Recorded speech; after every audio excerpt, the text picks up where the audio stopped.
मिलिथा ते हुंती परित संसारी। बोले भगवान महावीर पावन चरित गुरुदेव जी। बंधु मन वच काय भव सागर को तरण में करो हमारी सहाय। जिन शासन जिन वाणी सदा जयवंत हो। श्रमण संग सदा अविचल मंगल हो। मुक्ति को प्राप्त श्रमण भगवान महावीर स्वामी उनकी परम पावन कल्याणी भागवती वाणी। वाचक प्रमुख श्री इंद्र भूति गौतम आदि गणधर भगवन।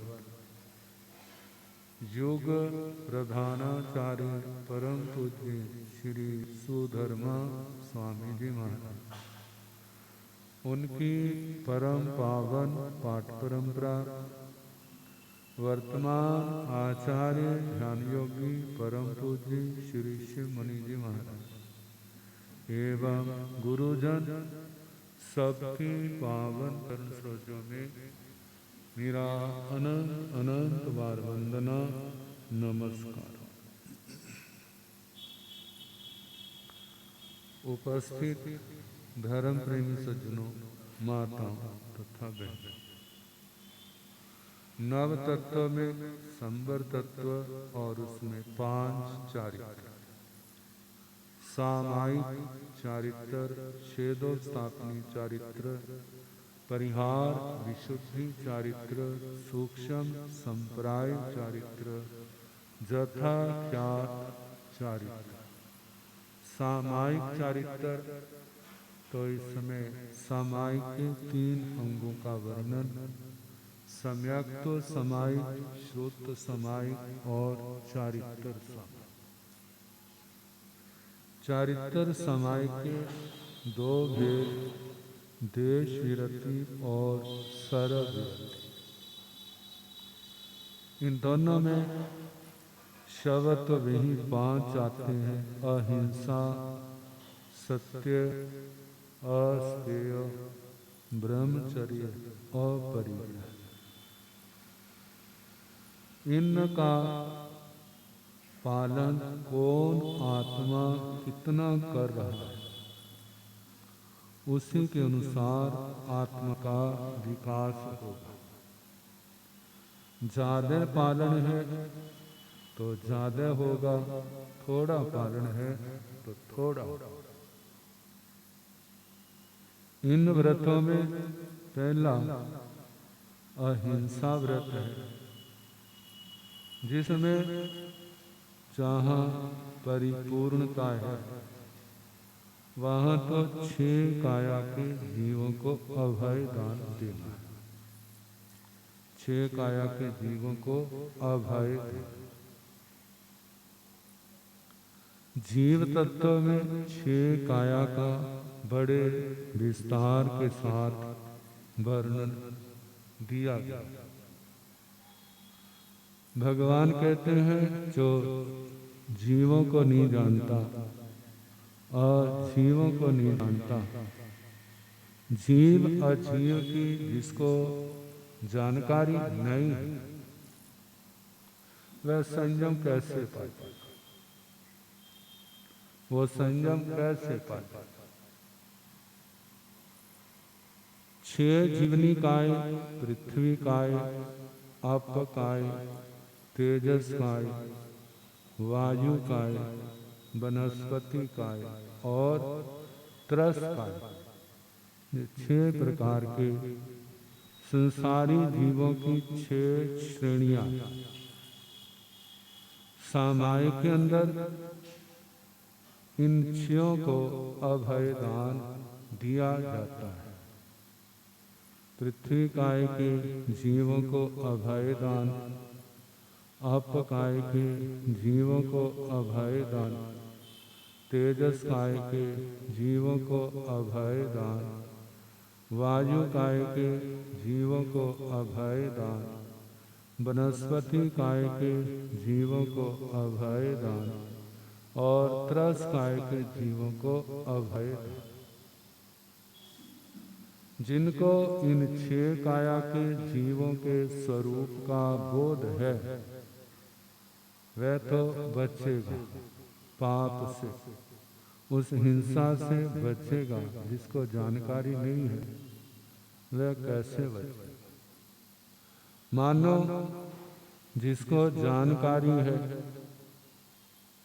जहां जहां उसका पालन किया जा रहा है वह स्वयं नहीं कर सकता, तो वह पालन करने वालों की अनुमोदना जरूर करेगा। सच में धर्म क्रिया तो जय ही।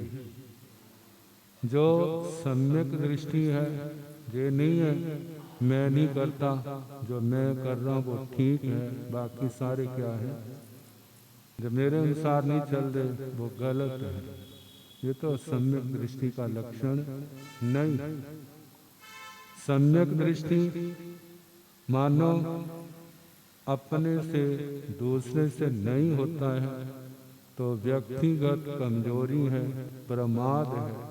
लेकिन जो सच तो वही है जो भगवान ने कहा। जो पालन करते हैं हम उनकी अनुमोदना करें, पालन करवाते हैं उस क्रिया की अनुमोदना करें, हम करें, खुशी प्रकट करें, शुक्र है मेरे को इस व्रत का पालन करने का अवसर मिला। अब 6 काया के जीव आपको बताए, पृथ्वी काय, आप काय, तेजस काय, वायु काय, वनस्पति काय और त्रस काय। अब साधु जीवन की बात है, वहाँ तो यही नियम कराया जाता है कि आपने 6 काया जीवों को 3 करण 3 योग से अभय दान देना, इस प्राणातिपात का परित्याग करना। मानो देश काल परिस्थितियों के अनुसार कहीं पर इस व्रत में दोष लगता है तो दोष ही है। देश काल के अनुसार दोष कभी गुण नहीं बनता। अब दोष लगता है उसको स्वीकार करे। स्वीकार करना ये भी सम्यक्त्व का गुण है। लगने पर भी स्वीकार नहीं करना तो फिर तो सम्यक्त्व पर भी प्रश्न चिन्ह लग जाए। तो बताया है जो दोष लगता है उसका निवारण किसी ना किसी और प्रकार से करने का प्रयास करे। क्या करे? मानो एक जगह कहीं पर लॉस हो रहा है तो दूसरा बिजनेस बढ़ा देता है जहाँ पर प्रॉफिट ज़्यादा है, तो उसके कारण से वो लॉस क्या हो जाता है, पूरा हो जाता है। मानो जहाँ जहाँ दोष लग रहा है उसके अनुसार दूसरे पक्षखान बढ़ा दे, उपवास आदि तपस्या व्यय बढ़ा दे। मेरे को ये दोष लगा है, इनका आलोचना के द्वारा उसका शुद्धिकरण करे, प्रायश्चित ले, व्रत करूँगा, बेला करूँगा, 3 दिन उपवास करूँगा, या उनकी प्रति को किसी और प्रकार से उतारूँगा। वह कैसे उतारी जाती है? वह स्वाध्याय के द्वारा भी उतारी जाती है। वह पैर पोसी के पचखान के द्वारा भी उतारी जाती है। एकाशने अमल व्रतों के द्वारा भी उतारी जाती है। वह लगे दोष की निवृत्ति विगों का त्याग करने से भी क्या होता है, वह उन दोषों की शुद्धि की जाती है। तो देश काल के कारण से, परिस्थितियों के कारण से जो दोष अपरिहार्य है, जिनसे बचा नहीं जा सकता, अब दोष है उसको तो दोष स्वीकार करना ही पड़ेगा, लेकिन उसको निवारण का कोई ऐसा रास्ता नहीं के कारण से फिर क्या है, दूसरे क्षेत्र में उस तप को, त्याग को, स्वाध्याय को, धर्म आराधना को, धर्म प्रभावना को बढ़ा दे, ताकि कहीं नुकसान हुआ है तो उस नुकसान को पूर्ण करने के लिए दूसरे का स्थान का सहयोग उसको क्या कर सके, उस दोष की शुद्धि कर सके। तो ये तो साधु जीवन की बात आ गई। दूसरी बात श्रावक जीवन में कहा जाता है, एक इंद्रिय की हिंसा से वो सदा विमुक्त नहीं रह सकता, बचा नहीं रह सकता, लेकिन त्रस काय की जितना ज्यादा से ज्यादा वह पाल सकता है। तो कुछ बातें कह दी। त्रस जीवों को, चलते फिरते प्राणी निरपराधी, उनको जान बुझ के नहीं मारना। चलता फिरता प्राणी निरपराधी हो, उसको जान बुझ के नहीं मारना। जो चलता फिरता है, त्रस है, लेकिन अपराधी है, उसके लिए विकल्प रख दिए। पहले तो प्यार से समझाए, प्यार से नहीं समझता तो फिर डांट के समझाए, डांट के नहीं समझता फिर उसका बहिष्कार है, बहिष्कार से भी नहीं होता तो फिर वो राजनीति का, सरकार का सवाल है। वो उसको वार्निंग देते हैं कि जा तो देश छोड़ जाओ, यदि नहीं जो छोड़ते हैं तो शूट कर दिया जाएगा। शूट का मतलब अब तेरे हाथ में है, या तो हमारे मर्यादा के अनुसार रहो, यदि आप हमारी मर्यादा के अनुसार नहीं रहते तब आपके लिए विकल्प दे दिए, या तो देश छोड़ के चले जाओ, नहीं जाना है तो फिर हमारा, क्योंकि यदि हम ये निग्रह नहीं करते तो स्वच्छंदता, उच्छृंखलता ये क्या होगी, बढ़ती जाएगी। कितने लोग हैं हमारे देश के कानून ज्यादा नरम होने के कारण और दूसरे वकीलों की मेहरबानी होने के कारण से जैसे घुमा के कोई ना कोई रास्ता, जिस समय आरोप लगाए जाते हैं तो ऐसे आरोप होते हैं बस इससे घटिया कोई इंसान है ही नहीं, इसको क्या सजा होनी चाहिए। लेकिन जैसे जैसे समय निकलता जाता है और एक दिन कोर्ट का निर्णय आ जाता है, गवाहों के अभाव में उसको बरी करते, सारा खेल खत्म हो गया। लेकिन जिन देशों के अंदर ये कानून बड़ी कठोरता से पाले जाते हैं और अपराधी से किसी प्रकार की लिहाज नहीं की जाती, वहां पर फिर ऐसे गलत काम नहीं होते। तो फिर वो शेष की रक्षा के लिए इस कदम को बिना इच्छा के वो क्या करते हैं, उठाते हैं। शास्त्रकारों ने हमारे को समझाने के लिए दृष्टांत दिया है। हमारे शरीर का कोई अंग गल जाए तो पहली कोशिश क्या होती है, औषधि के द्वारा लगाने से ठीक हो जाए, खाने से ठीक हो जाए, ऑपरेशन से ठीक हो जाए। लेकिन जब देखते हैं ये किसी भी प्रकार से ठीक नहीं हो रहा तो उसके बाद अरे इसका जहर सारे शरीर में फैल जाएगा, तो शेष जीवन की रक्षा के लिए उसके उतने अंग को क्या कर दिया जाता है, काट दिया जाता है, ताकि शेष जीवन क्या रहे, सुरक्षित रहे। ऐसे श्रावक वृत्ति में जब पहले तो निरपराधी को नहीं मारना, चलता फिरता प्राणी हो और मानो अपराधी है तो उस समय भी लचीला कि पहले प्यार से समझाया, डांट से समझाया, सारे रास्तों से समझाया, और जिस समय किसी भी रास्ते से ना माने तो फिर श्रावक जीवन में वो विकल्प खुले। मतलब कि भगवान ने नहीं कहा तुम जो करो, उन्हें कहा जो आपका विवेक है, आपने कैसे करना, इस बात का ध्यान रखो। क्योंकि भगवान की भाषा जो है वो पूर्ण रूप से निर्वध्य होती है। एक बार की बात हम गिद्धड़वा में थे, वहां पर आशु कवि चक्कर चूड़ामणि पूज्य श्री चंदन मुनि जी महाराज थे।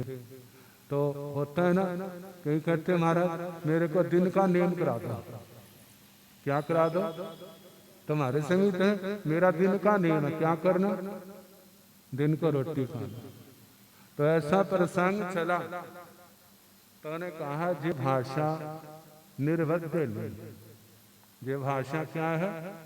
निर्वध्य नहीं है, क्या है? सावध्य है कि दिन में खाना निवृत्त, हमारा धर्म निवृत्ति प्रधान। क्या करना? निवृत्ति प्रधान, काम भोगों से निवृत्त होना, आश्रव से निवृत्त होना। हमारी प्रवृत्ति संवर और निर्जरा की ओर होनी चाहिए। हमारी वृत्ति जो है आश्रव और बंध की ओर नहीं होनी चाहिए। व्यक्ति तो खाना तो है ही उसने, उसके त्याग कराना है। ये निर्वध्य भाषा क्या है? भाई रात को नहीं खाना। क्या करना? रात को नहीं खाना, क्योंकि नहीं खाने में किसी प्रकार के किसी दोष का सेवन नहीं होता। लेकिन खाने में तो पहले इकट्ठा करेगा, फिर पकाएगा, फिर अरम शरम जो सारे होंगे, फिर उसके बाद खाएगा। जो बढ़िया है तो चटकारे लेगा, बढ़िया नहीं है तो नकमु क्या करेगा। ये सारे काम क्या है? राग द्वेष वाले, अरम शरम वाले। और नहीं खाना, जब नहीं खाना, नाकमुंह रोड़ने की कोई बात नहीं है, चटकारे लेने की बात नहीं है, घृणा की बात नहीं है।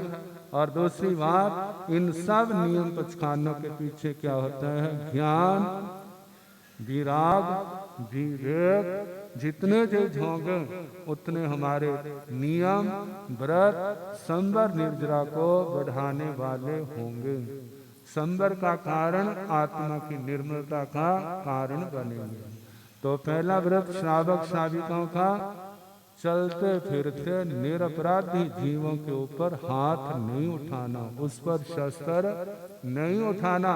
इतनी मर्यादा तो क्या कर सकते हैं? पाल सकते हैं। बाकी 5 काय के जीव रहे उनके प्रति, क्योंकि पानी के बिना गुजारा नहीं, मिट्टी के बिना गुजारा नहीं, अग्नि के बिना गुजारा नहीं, हवा के बिना गुजारा नहीं, वनस्पति के बिना गुजारा नहीं।